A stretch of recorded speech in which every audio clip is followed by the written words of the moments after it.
At 9:05 a.m., a pharmacist lost her company.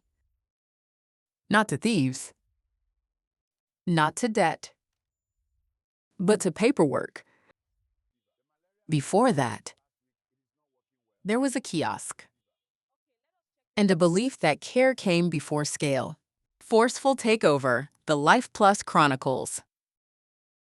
When Wunmi Cole first opened a kiosk beneath the low-angle sun of Oyelegba, she had nothing but a borrowed sieve of capital, a stubborn stubbornness most people misread for obstinacy, and a vision so it sounded naive in meetings. Nigerians deserve pharmacies that acted like clinics, not cattle markets for fakes. She wanted pharmacists who would talk to patients, not simply count sales. She wanted a retail experience designed to catch the small moments. An anxious mother saved from giving the wrong dose of paracetamol. An elderly man who finally found a doctor's recommended supplement without being sold a miracle cure. The kiosk was a box of laminated signs and 2 stools, and Wunmi's way of turning it into something was intimate.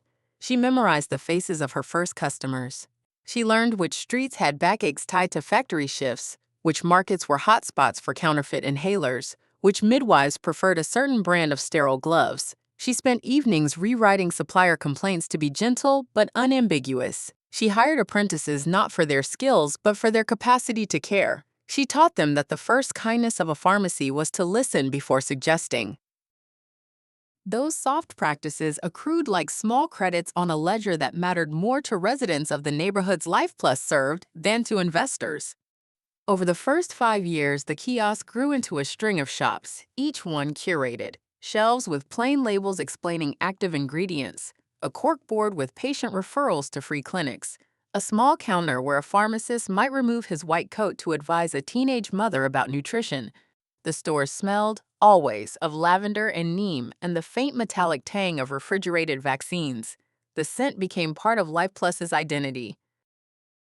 Few of LifePlus's early investors cared about scents. They cared about margins, unit economics, market penetration. But when Wunmi pitched to a consortium in 2018, her balance sheet was neat and her numbers worked. More importantly, her stores worked. She negotiated not like a founder frightened for capital, but like someone asking for partners in a philosophy. The flagship deal came with the right price and a firm with a confident name, Seedshore Investments. They promised aggressive expansion, technology upgrades, and a plan that read like a roadmap to becoming the nation's pharmacy chain.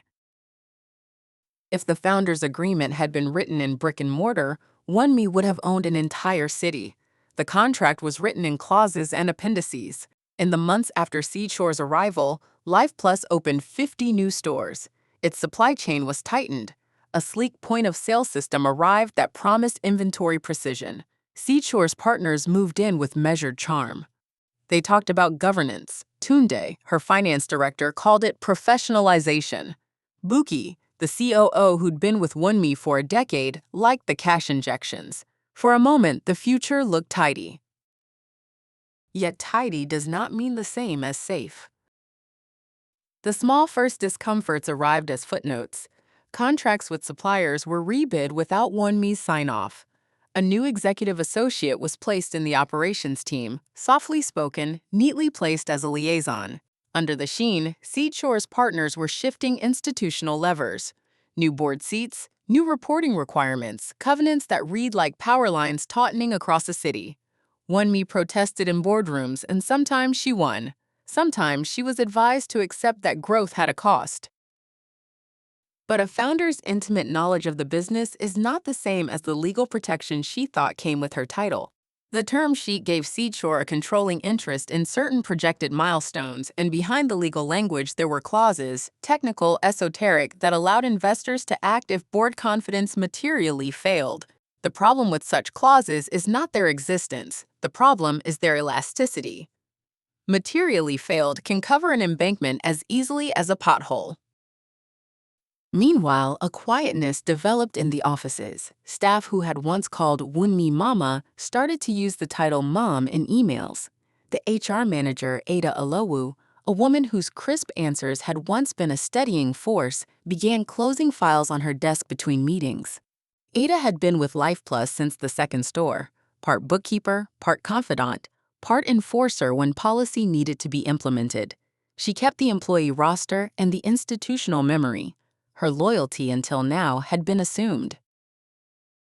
The takeover did not arrive with a dramatic midnight van or goon squads. It arrived on a Tuesday, which for a founder is an almost obscene choice. Unremarkable, a weekday that catches people without the space to respond properly. The press release was an email that landed in thousands of inboxes with the bland authority of corporate competence. Notice of leadership transition, Board of LifePlus Africa. It read like a sterile obituary for someone alive. Mrs. Wunmi Cole has been released from her duties as CEO, effective immediately. The board has appointed Ms. Joy Azy as executive CEO. Attached was a statement, signed in a practice font by Seedshore's counsel. The email went out at 9:02, and at 9:05, the access control system disabled Wunmi's badge. Her phone began to ring with a horrible patience. There were frantic texts from managers, calls from suppliers bewildered about invoices, and an incoming Slack thread Wunmi had not seen since she'd last checked her office. In the space of an hour, she watched a life remodel itself into a legal brief. "This is a coup," Buki said later, when they spoke in whispers at a hotel 2 blocks from the headquarters. He sounded like a man who had seen weather and realized it could be storm. "They got an ex parte order?" "An ex what?" Wunmi asked, the word strange in her mouth. Ex parte. Judge granted the investors relief without you being present. They claimed irreversible harm. They've given themselves emergency control. It was an old procedural acid trick. Ex parte petitions are meant for times when delay causes irreparable damage, a child's life in danger, a bank run about to spill. Seedshore's lawyers had argued that LifePlus's finances were in crisis, that inventories were mismanaged, and that immediate change was necessary to prevent collapse. The judge, a busy man, agreed. The order restrained Wunmi from interfering with management. In the weeks that followed, management was taken over in packets and parcels. Servers were locked, email credentials revoked. Security at the main office was changed. Seedshore's appointed guards had a clinical indifference that felt personal. On television, the new chair, an affable, composed man with a financial jacket, spoke about governance. In front of a bank of cameras, Joy Azy smiled and said the words she had practiced. "This is about stabilizing the company for the good of its employees and our customers." Her voice was smooth, an instrument of reassurance. Seedshore's pages used phrases like rescuing value and professional management. Wunmi's statements used the language of family. "I am LifePlus," she said in a late-night interview, voice cracking with the effort of being brave. The television cameras fed itself on the contrast, the composed faces of investors against the founder's bristling indignation. The public took sides along various fault lines: brand and owner, foreign capital, and local pride. The pastoral story of a founder versus the mechanical logic of investors. Hashtag, I stand with Wunmi trended before the sun lowered that same day. The most practical expression of the split was physical. 2 head offices sprouted like twin weeds. In the official building Seedshore held, there were new receptionists and sunlight filtered through frosted glass with a corporate softness. The boardroom displayed a clean logo and an expensive espresso machine that never tasted of coffee. The new management issued memos. They demanded daily sales reports. They installed a new ERP system they promised would link supply chain to predictive analytics. They replaced certain suppliers with others whose margins matched the new spreadsheet logic. In the days after the takeover, emails from Joy's inbox ordered store rearrangements and discussed plans to grow like well-received seeds. Across town, in a hotel suite where the Wi-Fi was named, ironically, Underdog, a small group assembled under Wunmi's flag. They called it a war room, which was melodramatic but not inaccurate. Buki ran operations from a laptop laden with spreadsheets and grief. Tunde, the finance director, young, careful, not given to drama, tried to reconcile bank statements while apologizing to suppliers. Ada, the HR manager, was not in the room. Her absence at first was explained as maternity of duty, a board meeting she had to attend. Later, people would remember the sound of the coffee urn. The two offices operated with overlapping jurisdiction. Suppliers found themselves with two purchase orders.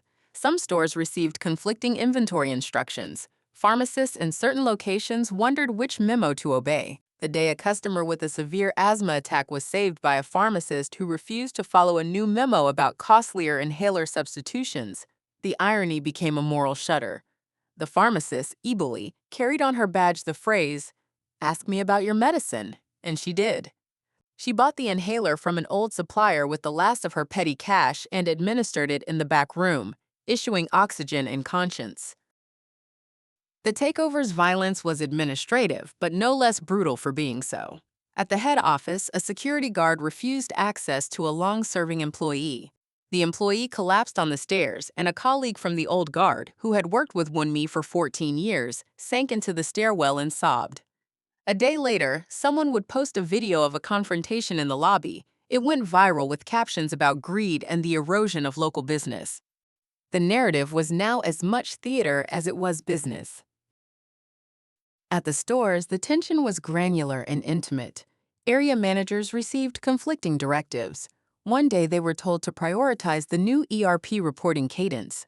The next, to ignore the ERP because the old system still had better local data.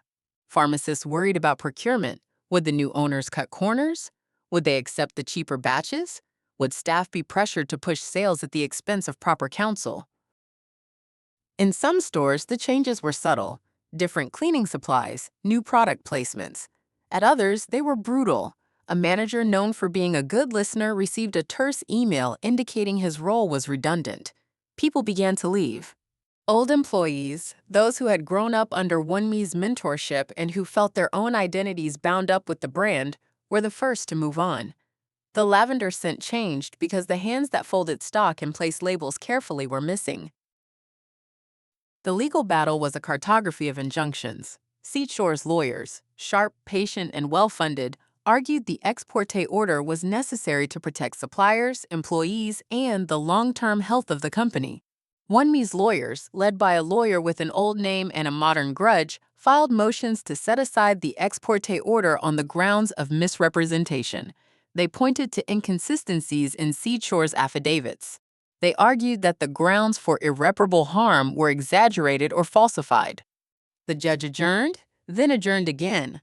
Court hearings blurred into one another. Legal fees grew like a second set of taxes. The company resources, once used for community health drives, were assigned to defending the brand's existence. It was in this nominally legal zone that something uglier began to emerge. A junior associate on Wunmi's legal team noticed a line in a PDF, metadata that didn't belong. The financial report Seedshore had used to justify the ex parte order was attached to their filing. It bore signatures and footnotes, and a neat chart that suggested dwindling cash and inventory mismatch. But when her team examined the underlying data, the numbers were wrong. Some suppliers were listed as being owed more than the company's bank balance. Others were shown as unpaid when they had checks cleared months ago. Tunda sat in a hotel conference room with his face a mask of the arithmetic of grief. "We have reconciliation statements," he told Buki. "We've been doing monthly stock audits. We have proof that what they're showing is—" He stopped. He did not want to voice forgery.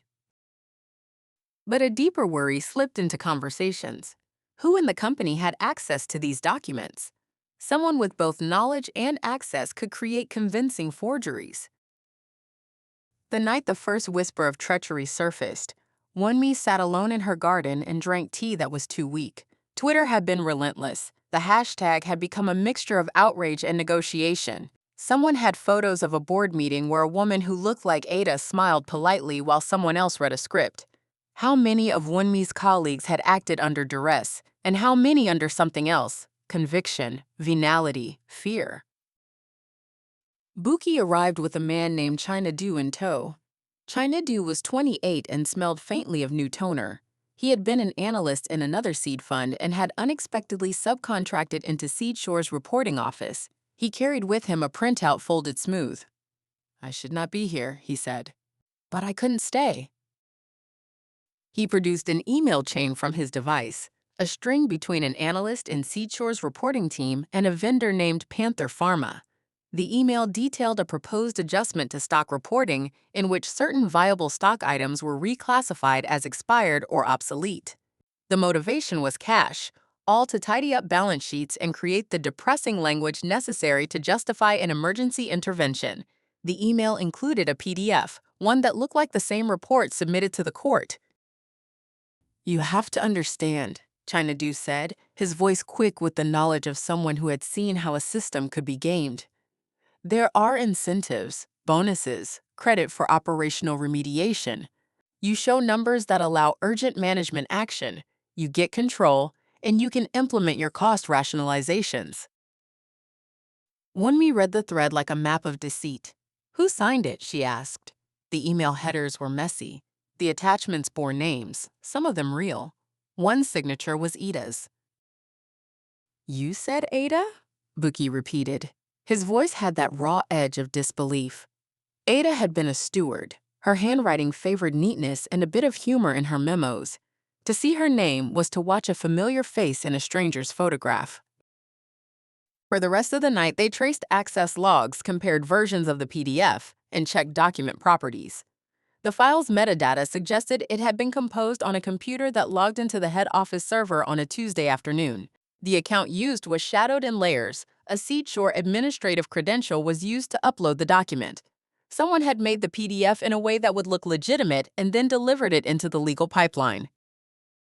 It was a small, bitter arithmetic. Someone inside was linking arms with a set of investors who would then, legally, strip operational control. The question that made their heads ache was the oldest one. Whom could you trust? Joy Easy had not planned to be a lightning rod. The woman selected to replace Wunmi had a story that complicated the narrative, which is perhaps why the story refused to settle into black and white.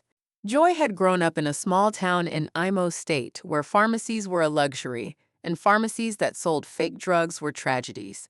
Her father, a teacher, had died after taking an unregulated herbal mixture prescribed by a man who called himself a pharmacist. In the years after, Joy made it a quiet part of her biography to hate the scam that had taken him. She climbed corporate ladders in a soft drinks company known for logistics excellence. There she learned supply chain theory and the ways large systems could be tuned. She was not a private equity personality. She did not like jargon.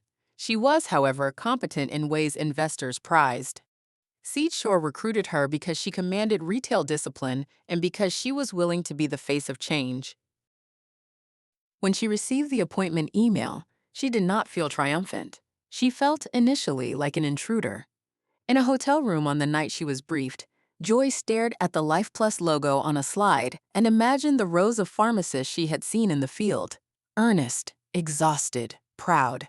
She had sent her mother packages of the very medicinal she had learned to rely on as a child. "What if I'm just the wrong person?" she asked the Seedshore partner who had recruited her. "This is governance," the man had said. "We need someone who can bring discipline. It is temporary." His voice carried the brutal optimism of those who think markets are always redeemable by structure. Joy tried to imagine a way of reconciling her childhood wounds with a role that might require cutting loose what she had once revered. There was a professional cynicism forming in her, but also a moral pressure. If she took the job and found shortcuts to quality, she would be complicit in the very thing she had opposed all her life. The early days in her new office were an awkwardness of hands coming into contact with people who paused at her name. Employees tested her politely, throwing her minor decisions. Joy tried gentle reforms first, a review of procurement for quality measures, a pledge to not touch certain local suppliers with proven safety records. Rafiq, Seedshore's partner, a man whose smile sharpened at staff meetings, told her to be decisive. "You're the remedy," he said. "They don't want sentiment. They want structure. You can save up."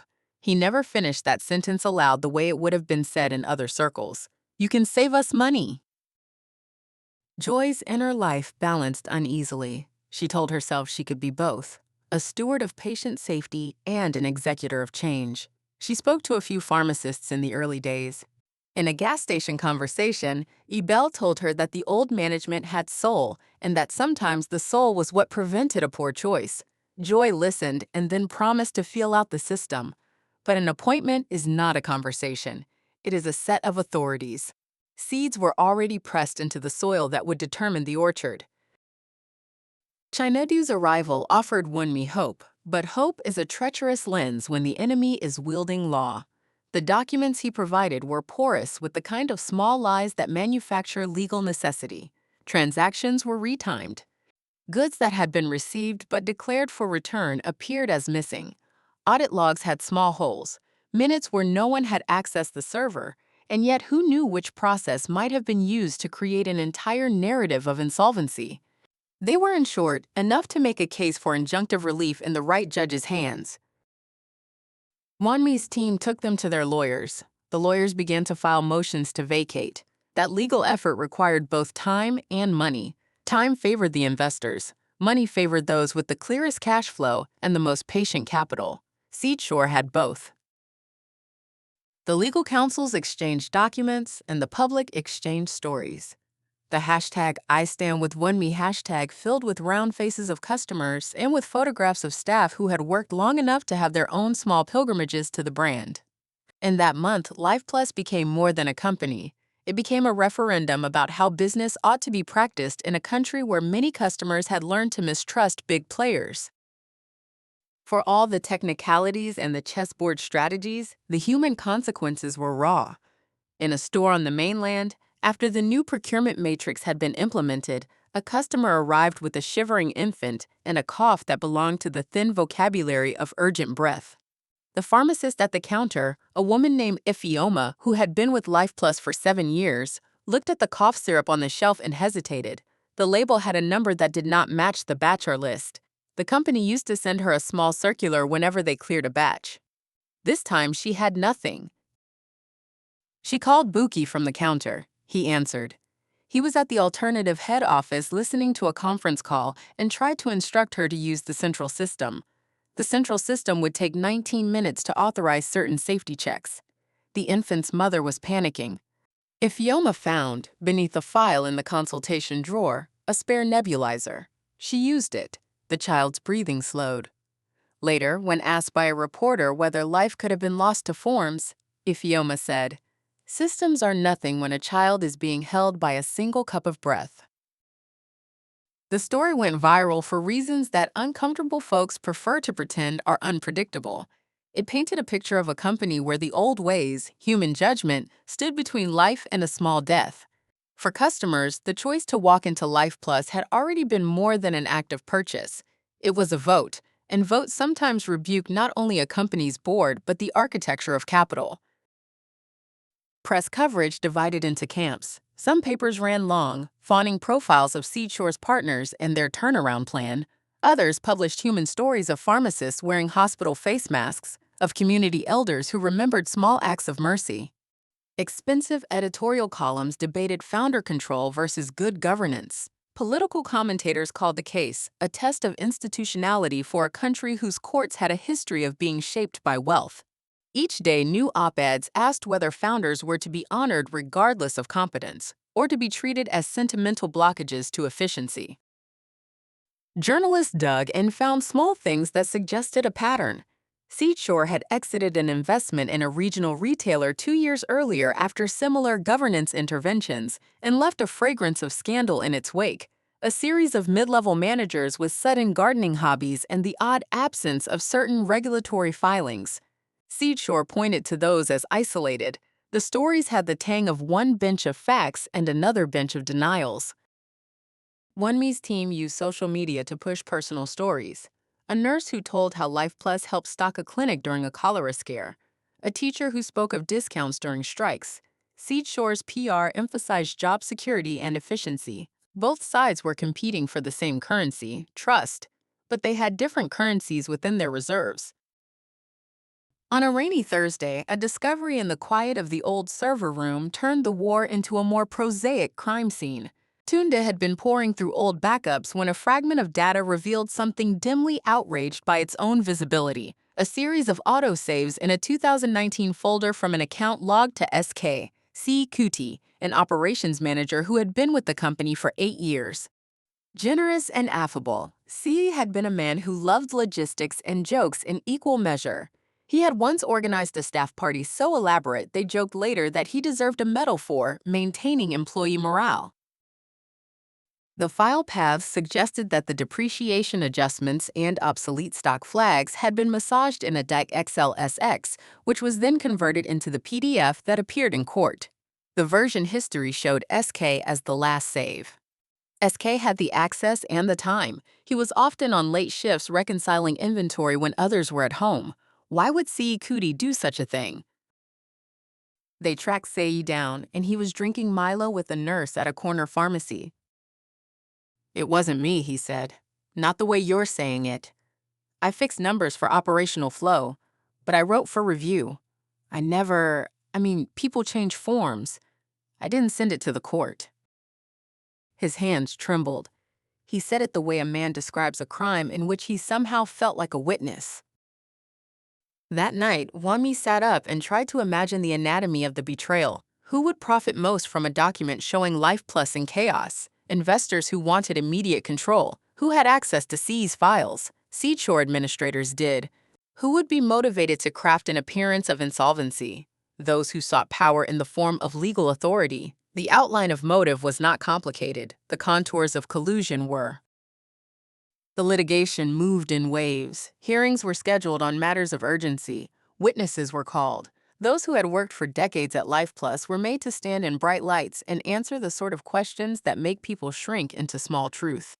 Seedshore's counsel presented spreadsheets and slides that mapped alarming trends. Wunmi's counsel produced evidence of reconciled statements and supplier confirmations. The judge presiding over the matter, a man known for brisk decisions, was patient with emotions and impatient with theatrics. On one hearing day, the courtroom was full. Seedshore's team presented the PDF again. Their witness testified that the company's numbers showed a clear risk to operations. Wunmi's side countered with email threads, bank statements, and an old vendor who had come from Lokoja to testify about the reliability of a supplier.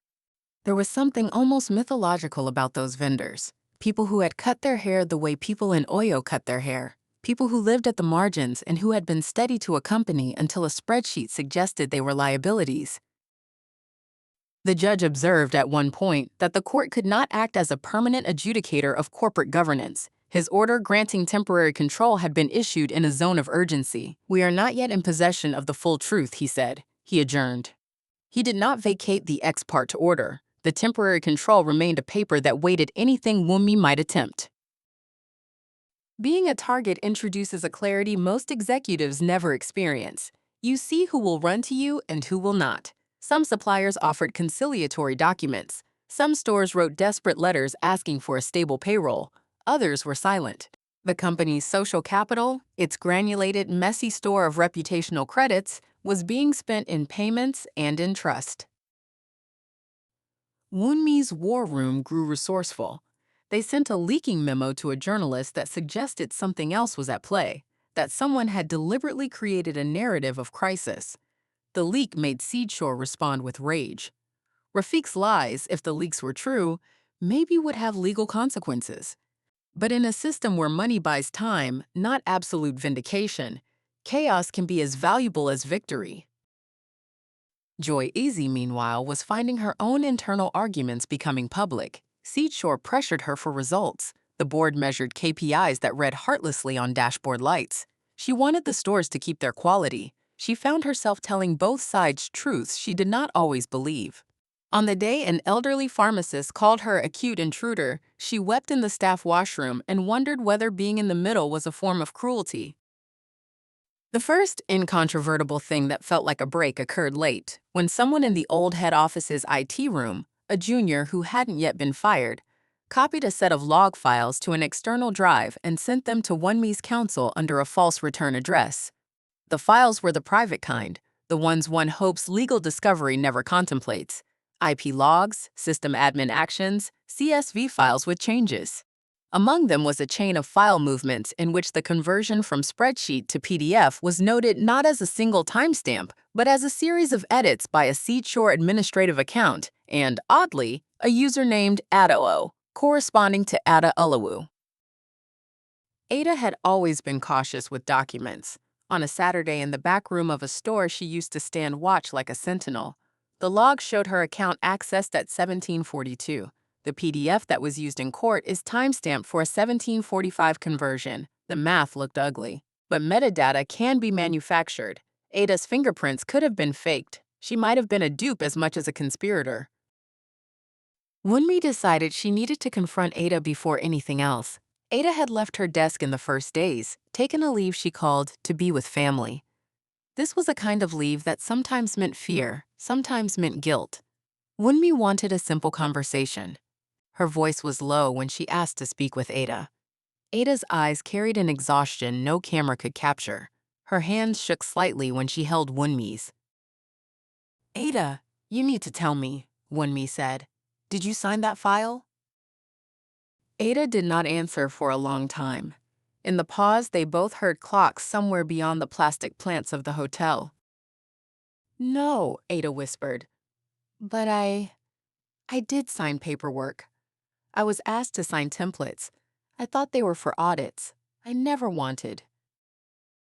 She folded her hands and something inside broke. "Seedshore men came to me. They said we needed to make everything compliant. They gave me a stack. They said it was just admin. I signed." "Why?" Wunmi asked. Ada's face was a map of small faults. "My brother is sick in Port Harcourt. He needs surgery. Seedshore offered a fund to cover someone to help with family. They said it would be temporary. They said if I signed this, they would process the medical support. They knew things about me." This confession reframed treachery into something that felt unbearably mundane. Ada had not been a villain in a melodrama. She had been a woman whose love for her sibling made her arms available to the hands that would later take a life's work. Ada's story was not straightforward. She was not, upon questioning, a simple dupe. A series of emails, this time discovered by forensic IT, showed that Ada had indeed signed templates, but had also, in a late email, forwarded a draft PDF to SKCE's account. CE, for reasons they did not yet understand, had saved a version that ended up in a folder accessed by a Seedshore admin account. Whether Ada intended the file to leave the company or whether she believed, in a rational way only a woman living with fear might, that the documents were urgent compliance remained an open question. The most painful thing of all was how small the motive looked when exposed. It was not greed. It was a practical choice made under pressure. Seedshore had engineered such pressure.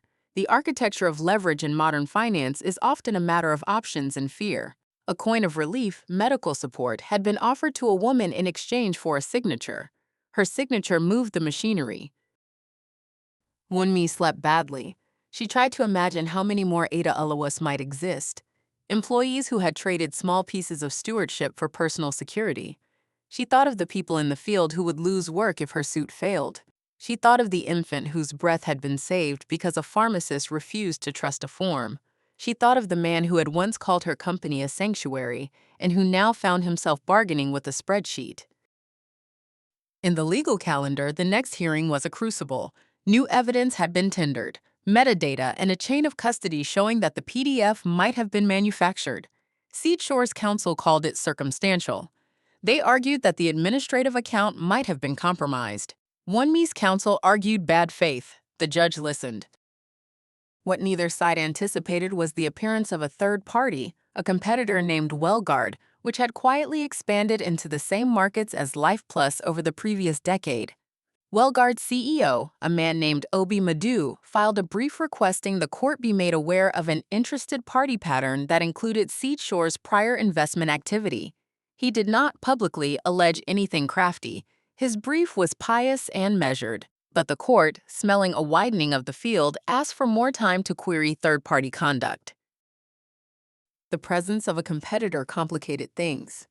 If a benign competitor filed a motion today, who could say that tomorrow a more covert player would not conspire through intermediaries? It was the kind of idea that sends a certain class of lawyers into feverish motion. The notion of a third party orchestrating the custody battle, of arranging an ex parte in order to acquire the brand cheaply, was attractive because of its narrative completeness. It offered a motive that was less personal and more strategic. The night before the most consequential court session to date, the hotel war room was full of a tired kind of electricity. Paper cups were stacked like votive offerings. Buki spoke in clipped sentences that left out the warmth of earlier years. Tunde had an envelope with bank statements that might prove the company solvent. Ada sat with a stoicism that was brittle. She glanced at China-Du and then away. Sei had not yet been located for further questioning. Joy's name was invoked in those moments with something like pity. She had become a symbol and a person, and neither had the same defenses. Wunmi moved around the room, collecting pieces of her life like a woman rearranging furniture in a house she feared would one day be lived in by others. If we win the motion to vacate the ex parte, she told them, we get access back, and maybe the company stabilizes. She felt foolish saying this. She knew courts rarely produce catharsis. If we don't, then we need an exit plan. It must not be on Seedshore's terms. Not everything ends in victory, but the idea must survive. People will lose jobs if this drags on, Buki said. If the brand gets scaled into what they want, it will be different. But it will remain open. Not all change is theft. Wunmi looked at him, and for a moment the softness returned. You always, she began. I know, he said, and his voice broke. I know you built this, and I will hold what I can. Morning arrived with rain and a sense of more waiting. The court session began late, and the gallery filled with familiar faces, volunteers from clinics, patients whose lives had been ticked back into order by the pharmacist listening, a smattering of journalists. Seedshore's lawyers were immaculate. Wunmi's team arrived with enough documents to make a man sleep poorly. The judge entered with the formality that asserts ordinary life is still governed by procedure. He thanked the attorneys for their submissions and then said something that stunned the courtroom on its small, modern scale. This is not just about numbers, it is about trust. It was an odd comment from a judge, and without a laugh, the gavel did not fall. He ordered an independent forensic IT audit to be commissioned by the court. The audit would be done by a firm selected by the judge, and its findings would bind the court. That meant time. And time here was a currency that Seedshore could afford more easily than Wunmi's side. The ex parte order would remain in effect until the audit reported. The courtroom made a soft sound, an intake of breath, like the moment a patient resists oxygen. The legal process, in one great bureaucratic sweep, had slowed the matter to a point where skillful patience could win. Outside the courthouse, a group of staff clustered with placards and umbrellas. Their chants were sober and their banners pragmatic. The press buzzed. Wunmi made no speeches. She walked among her colleagues and hugged an old pharmacist whose grandson had once been our neighbor's project in life. In that embrace, she felt the ache of what had been done and what might yet be done. At the alternative head office, Joy sat at a small desk very late, studying the audit terms. She had received direction from Seedshore that her mandate was to implement remediation immediately, but the court's decision complicated that. She had pledged privately to investigate procurement for safety, not solely for cost reduction, and she now folded the idea into a small plan. There were places where she'd make choices, but what choices she'd make first was yet to be seen. Wunmi returned home to Akoi that night to a house that was both sanctuary and a mausoleum of memory. On her kitchen table sat a little plastic bottle placed by a neighbor, an old cough remedy she had always kept on the shelf. It smelled faintly of lavender. She took it and gazed long at the label, LifePlus. The product belonged to a brand that had been more than product. She had thought of that brand as a child for whom she could be a mother. Now she had to consider the crude reality that motherhood does not grant legal title. Her phone buzzed just once. It was Buki. We're not done, he said. There's more. We found something in the logs. What now? She asked. There was steel in her voice that had not been there when she began the day. She had always been capable of stoicism. In the weeks of warfare, she had become versed in it. Someone edited a version. Buki paused. It's not just Ada. There's an account I can't identify. It's from outside. Someone made the PDF from an external IP. The audit will find it. But Buki, this is bigger than us. Wunmi set the plastic bottle down and felt the house shift. Bigger than them. That was a phrase people used to downplay private grief. It often signified the presence of patterns, of larger actors. It also meant that the fight that had once been a matter of personal theft now took on the coloration of corporate war. The final whisper before the night closed came from a source who had been quiet until then, China Diu, the analyst. He messaged a set of coordinates, a name, Wellguard Logistics, and an address in the Lekki Free Trade Zone. He had been able to trace a payment trail that suggested not only operational corrections but creative financing with a named third party. The chest that holds one's life sometimes opens at both ends. For Wunmi, the night registered as the sense of a house with multiple doors. Behind each door, something important waited. Answers, reckonings, possibly rescue, possibly more wound. She closed her eyes and listened to the hum of the city beyond her windows. Generators, night traffic, a distant radio discussing the takeover as if it were an act of nature. In truth, it was an act of design. And the design, she had reason to fear, had more hands than they had expected. The custody they had been forced into, the moment the PDFs went public and the orders were signed, was not yet final. The fight, as Wunmi knew in her chest, had become structural. The war room in the hotel had the California blue of mourning. Charts with graphs of cash flows and purchase batches were pinned to corkboards like battle maps. Every board meeting felt like a memorial. There were new alliances forming, some born of loyalty, others of mutual need. Chinedu's information offered a speculative finger pointing to the wider world. The discovery that the forged documents had multiple hands on them, the Seedshore admin account, Ada's signature, Seiyi's last save, had the effect of widening the moral aperture. None of the players were purely virtuous now. Everyone was under pressure. When she finally left for bed, Wunmi considered the idea she had once said to reporters, the idea could find a new home. The thought comforted her like a small, flawed lullaby. Her life had been one of building sanctuaries that might outlast their architects. Back in the beginning, she had believed that if she tended the ritual of care long enough, a village would learn to keep it alive. Now that building had been vandalized by forms and by fear. There was a twist yet to come, one not yet understood. One that might mean that all of this had been arranged by someone with a plan and the patience to see a legal order through. Or the twist might be smaller, a human weakness traded for a hospital bill, a small mercenary act peddled as compliance. The truth would be somewhere between the monstrous and the banal. The audit would tell them more, but audits move slowly and the world moved faster. As she lay awake listening to the city, Wunmi imagined all the possible endings. In some, she held the company with her hands, and the brand remained warm with her touch. In others, the company continued without her and became, as many brands do, a pale duplicate, recognizable but not living. She refused, in those dreams, to think of finality. She preferred instead to think of custody as temporary. She wanted to be the parent who, despite being stripped of rights, still turned up to the school concert.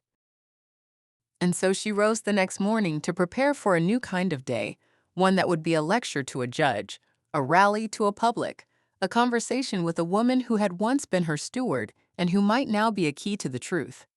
If the custody battle had a spiritual center, it was not legal, it was narrative. Whoever told the story most persuasively might win not the board seat, but the hearts of the people it served. She left the house with the little plastic bottle in her bag, more talisman than medicine, ready to walk into a courtroom where the next move would be a revelation, and maybe, if the stars aligned, a redemption. The forensic audit arrived like a weather front, slow, inevitable, and full of cold reasoning. The firm appointed by the court was a small international consultancy with technicians who wore quiet clothes and moved like instruments of inquiry. They were unimpressed with corporate ritual and impatient with emotion. They treated logs as bones and sought the skeleton of what had happened.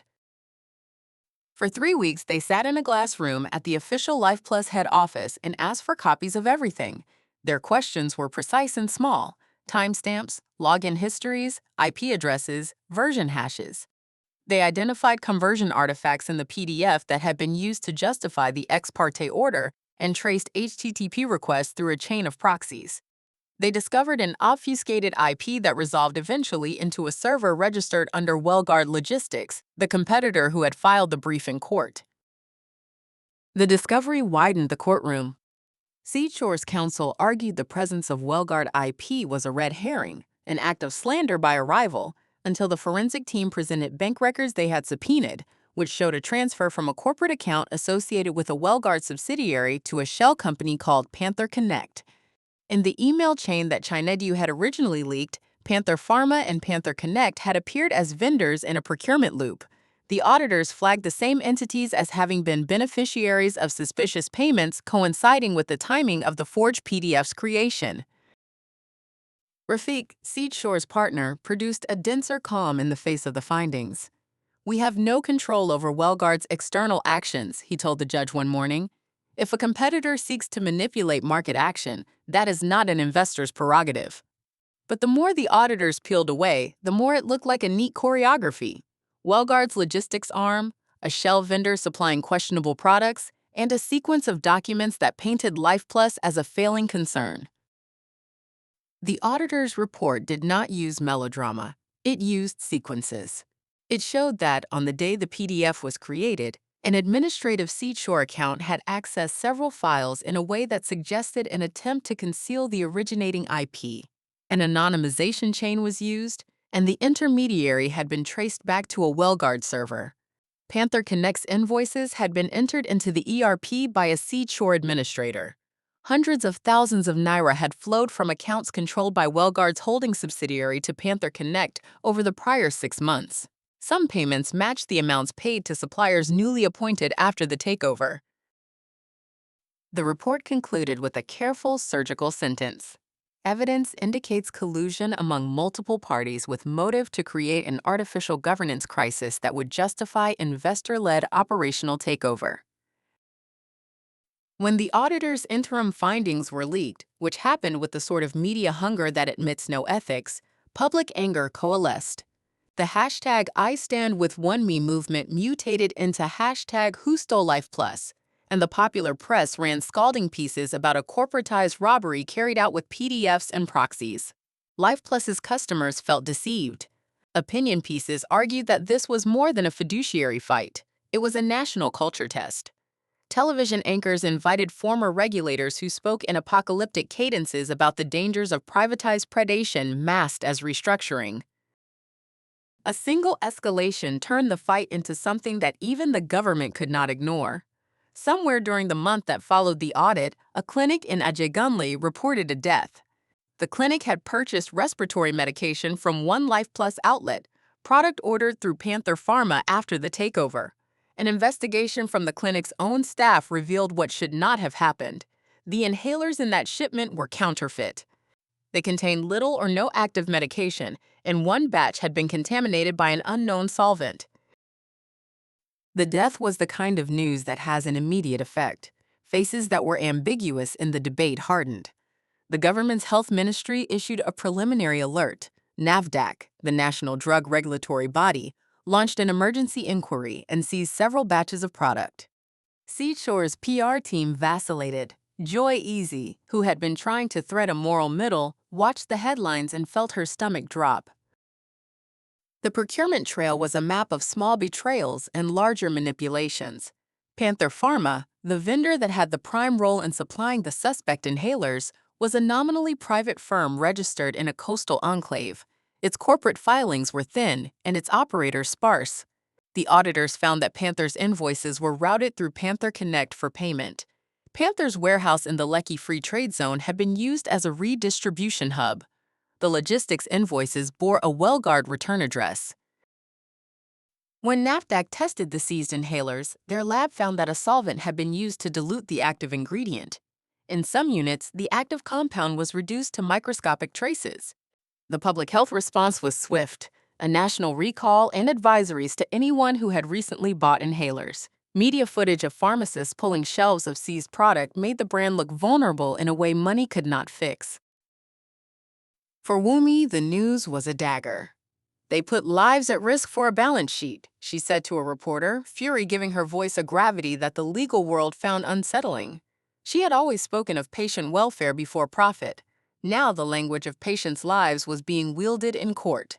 The tide of public sympathy, which had been generous before, turned into something that demanded restitution. Ada's imperative changed from personal survival to a more complicated sense of reparation. The public response to the inhaler scandal had transformed her personal shame into a moral pressure that made her speak. In a packed courtroom, she took the witness stand. She had taken leave and gone to tend to her brother, and she had signed forms under pressure. But waiting to see the truth in a room with rows of cameras and lawyers changed her posture.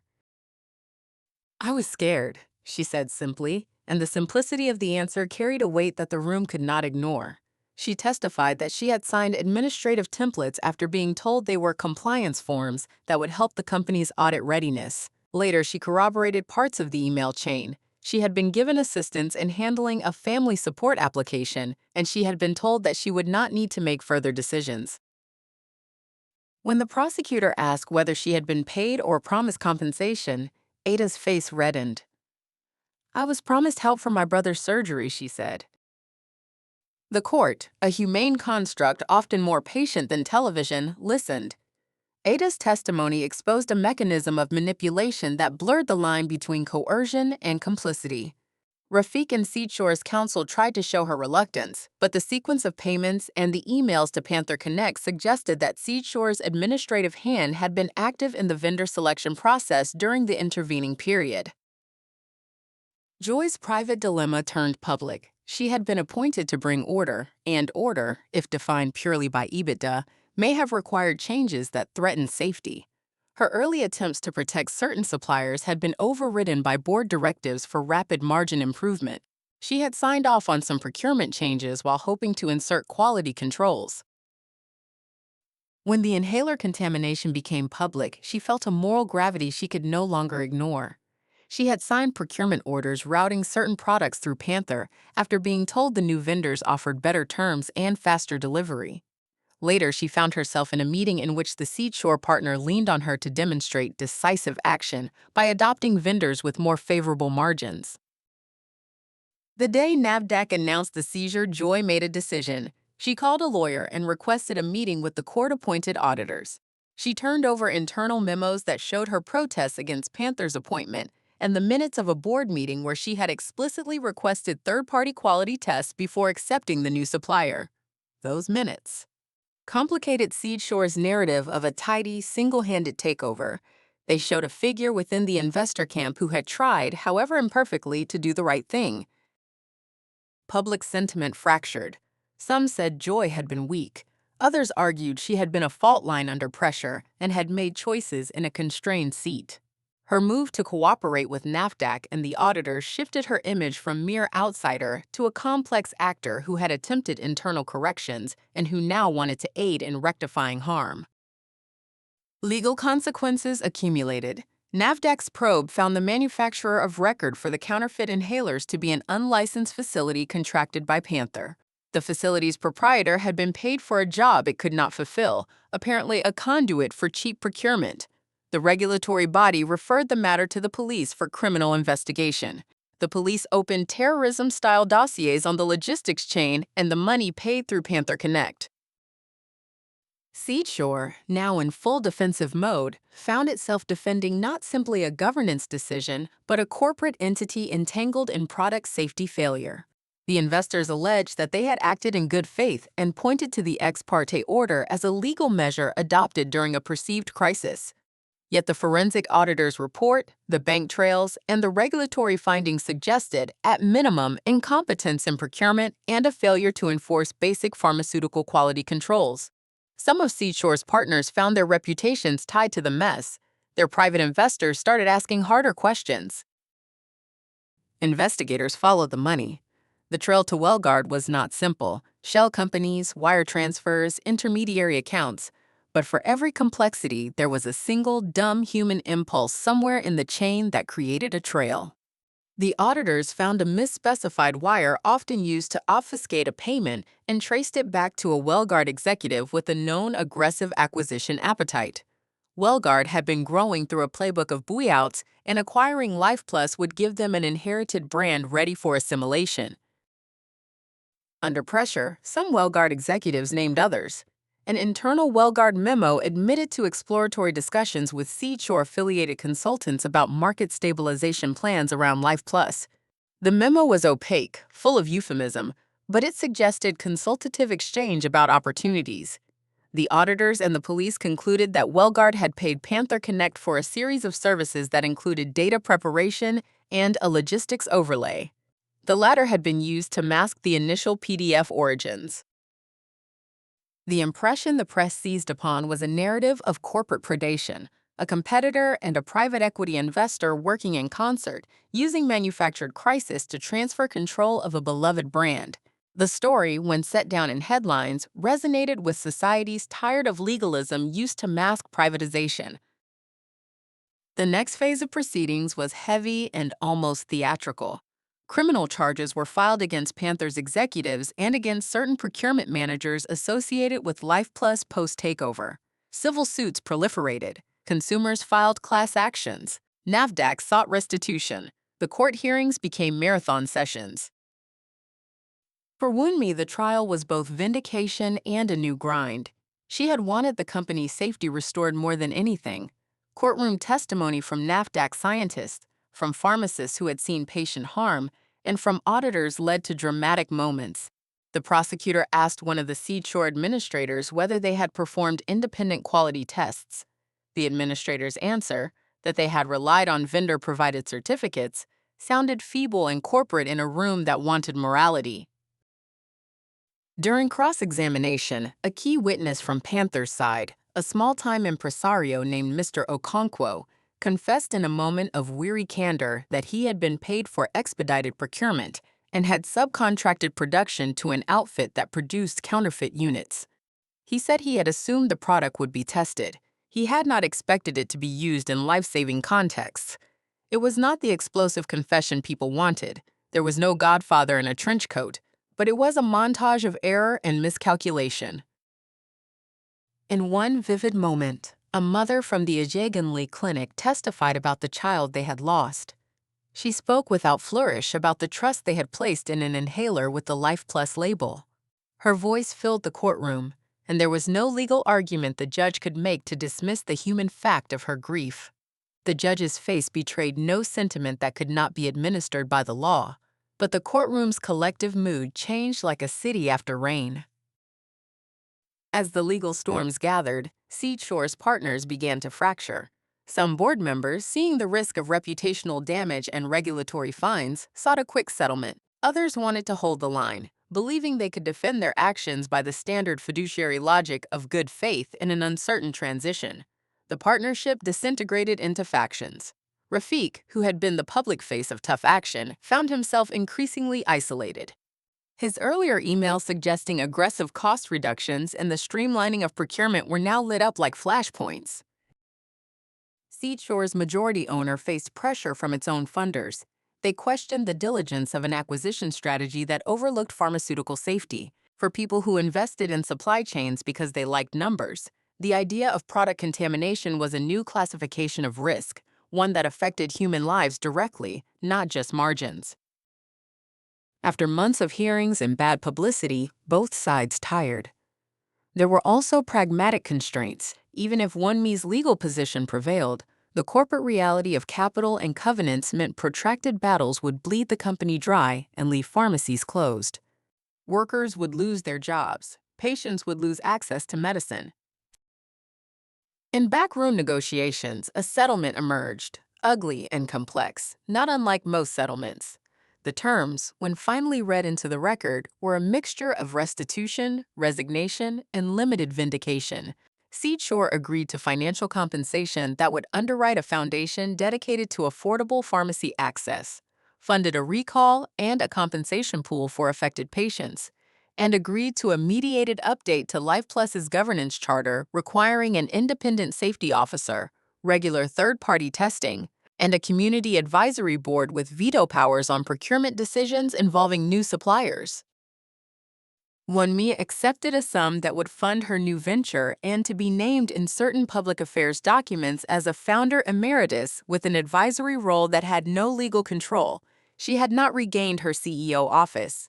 The ex parte order was vacated with a judicial admonition that the court's process had exposed weaknesses in the corporate litigation system that merited statutory attention.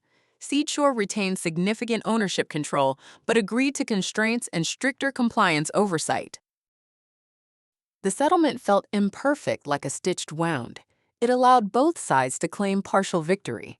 For the investor, LifePlus remained a brand on the balance sheet with an adjusted governance model. For Wunmi, the idea, now funded and acknowledged, could travel into a new home. The immediate legal aftermath was both release and residue. Several Panther executives were charged criminally and prosecuted. A few Seedshore administrative staff faced disciplinary action. One was charged for negligence leading to procurement malpractice. Well-guarded executives, after an internal inquiry and external pressure, were forced to make a settlement payment to the civil claimants that included commitments to avoid market interference. The judiciary recommended legislative review of the use of ex parte orders in commercial matters, an outcome that felt, at last, like institutional learning. LifePlus's stores continued to operate under the investor-appointed management with a stricter safety regime and a community advisory board. The lavender scent returned gradually, but it was now accompanied by more white coats and regulatory stickers. Some old staff returned when the company implemented better protections for whistleblowers. Others left for new community ventures. The brand's choreography had changed. It was no longer only Wunmi's imprint. It was a joint product defined by contract and public scrutiny. Wunmi did not vanish. The settlement had made a modest fortune's worth, enough to start small and meaningful. She used the funds to found a network she called Lifehouse, a cooperative of community pharmacies and training centers that would be owned by pharmacists, nurses, and community trusts, rather than a single dominant investor. The model reversed some of the traditional dynamics. Profits would be reinvested in community health, and suppliers would be vetted by a board that included patients, pharmacists, and independent scientists. Lifehouse began with 3 pilot locations in neighborhoods most affected by the LifePlus fallout. The new stores were leaner but bristled with the same ritual Wunmi had always loved: patient consultation at the counter, a small fund for those who could not afford medicine, and a permanent board bulletin that listed the names of suppliers and the results of third-party tests. Wunmi trained the pharmacists herself, telling them stories of the kiosk at Ojuelegba and the time a midwife brought her a pot of jollof rice as thanks for a small favor. The cooperative moved deliberately. It sought public funding to underwrite quality testing and microgrants to help small pharmacists join the network. Public trust moved slowly, but it moved. Patients who had once felt betrayed now came to the Lifehouse stores because they wanted a space that existed outside large investment imperatives. They wanted a pharmacy they could own in spirit. The case's legal ripples had the unexpected quality of prompting reform. Parliament debated statutes to restrict the deployment of ex parte orders in commercial disputes absent clear and present danger to public safety.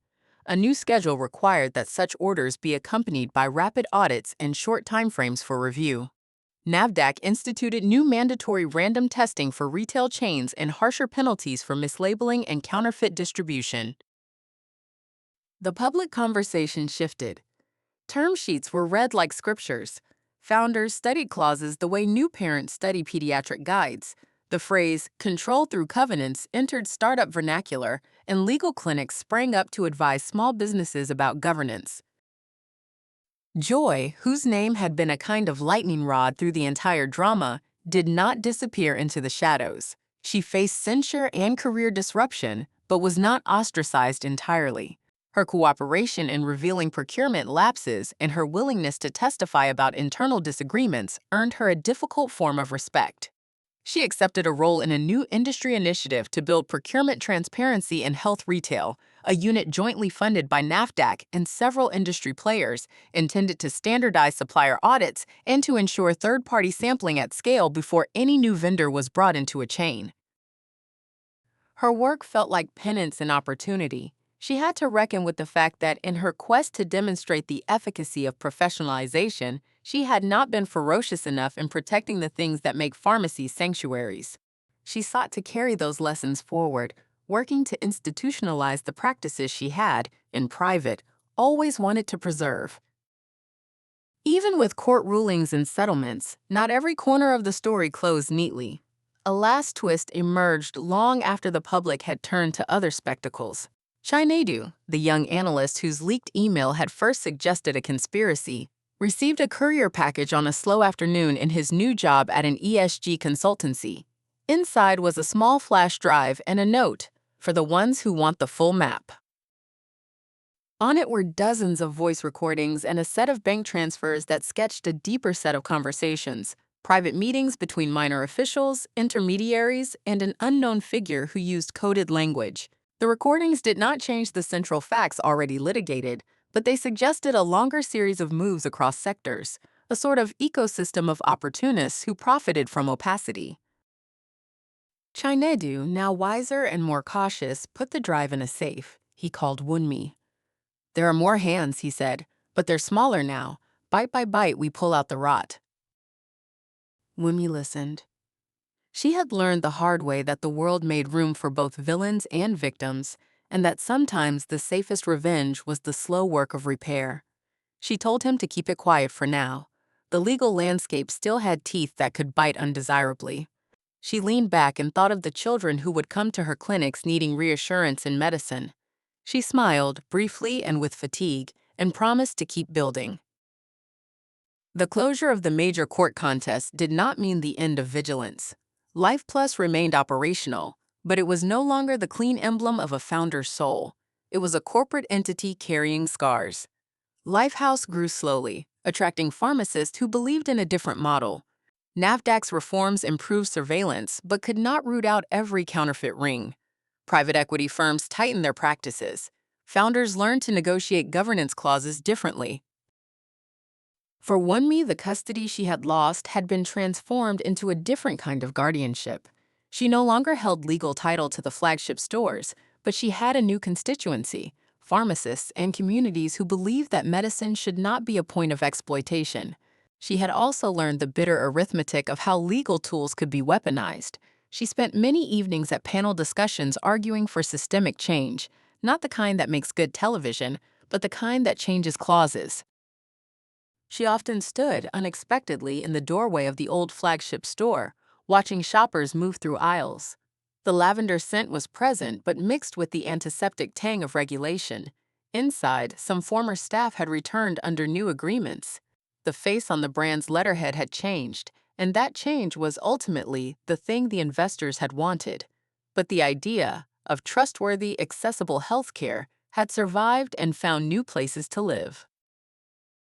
A year after the settlements and reforms, when the public had mostly moved on to other outrages, an investigative journalist sent Wunmi a single, careful message. "There is one set of questions left.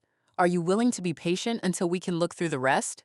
The message attached a small list of names, people with ties to shell companies and a faint pattern pointing beyond the national borders, into an offshore cluster that would be time-consuming to trace.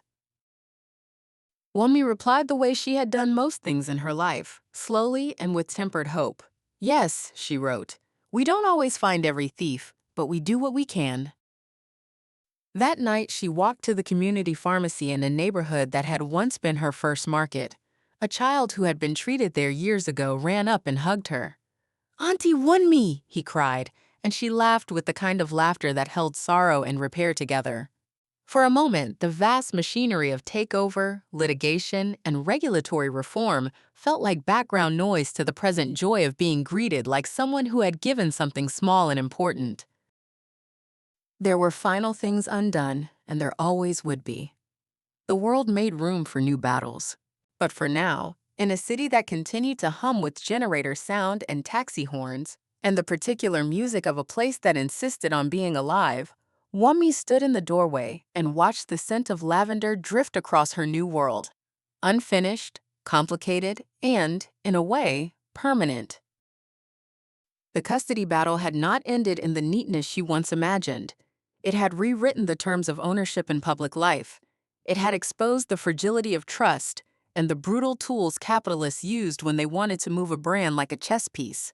But it had also, in its chaotic journey, created a new network of people who had learned that guardianship could be shared, distributed, and fortified by law, by community, and by a stubborn human desire to turn a pharmacy into a safe place again.